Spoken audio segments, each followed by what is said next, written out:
If Citroën have a name for engineering innovation, then its big brother Peugeot is known for conservatism and reliability.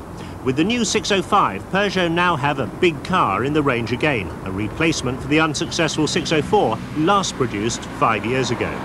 Like the 604, the new car is styled by Pininfarina, best known currently for the Alfa 164. And Peugeot weren't very happy to see how closely their car resembled the Italian. Despite that, there are strong echoes of the new Peugeot family shape, first seen with the 405. The 605 shares the same floor pan as the hatchback Citroën XM, but it's offered only as a three-door booted saloon with no hatchback or estate versions planned. Prices in Britain should run from about £12,000 for the base model to over £23,000 for the top-of-the-range car.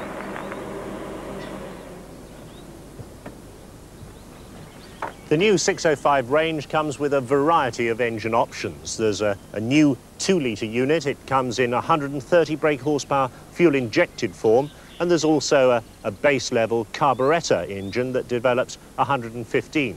Now, both these cars run on the new 98-octane unleaded fuel. But the car that Peugeot say epitomises the 605 is the V6 version. Now, it's an engine we've seen around for a number of years now. It's the old joint Peugeot-Volvo-Renault unit. But it's been modified, and in its latest version, we've also seen it in the Citroën XM. But the engine in this car is something very different.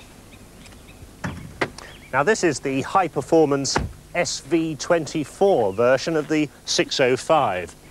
As the name implies, it's a 4-valve per cylinder version of the V6.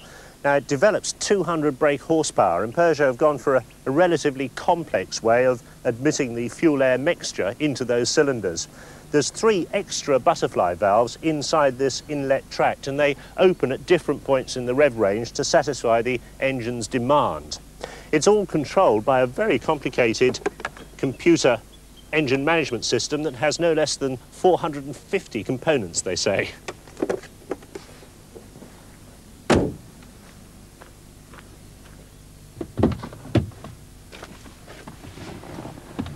As you'd expect in this top-of-the-range version, there's nice leather and wood trim.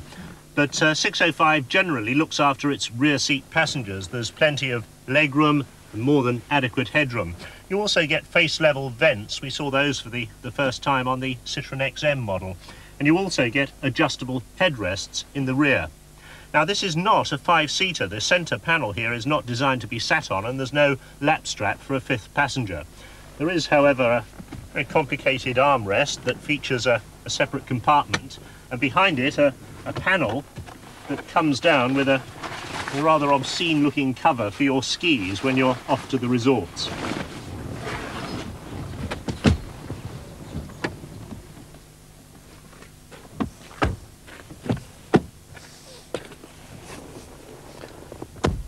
The big Peugeots have always had comfortable seats, and the 605 is no exception. Nice to see the lumbar support control at the front here instead of having to grope around under your ribs.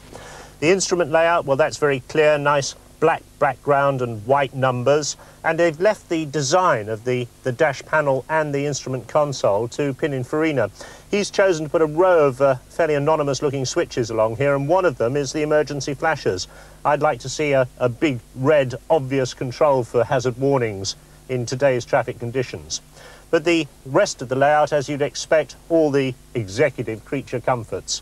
The radio is controlled here on a stalk, and that's something I'd like to see all manufacturers adopt with today's very complicated hi-fi systems.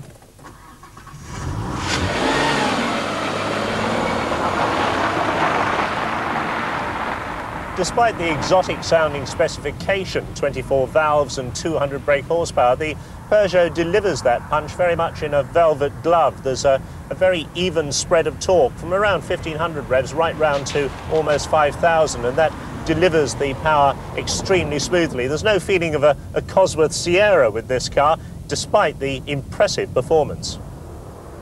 The ride is interesting. Peugeot have gone for electronic control of the dampers, and like the XM, there's a variety of sensors that work out if you're going to accelerate or decelerate or indulge in spirited cornering, and they automatically firm up the ride.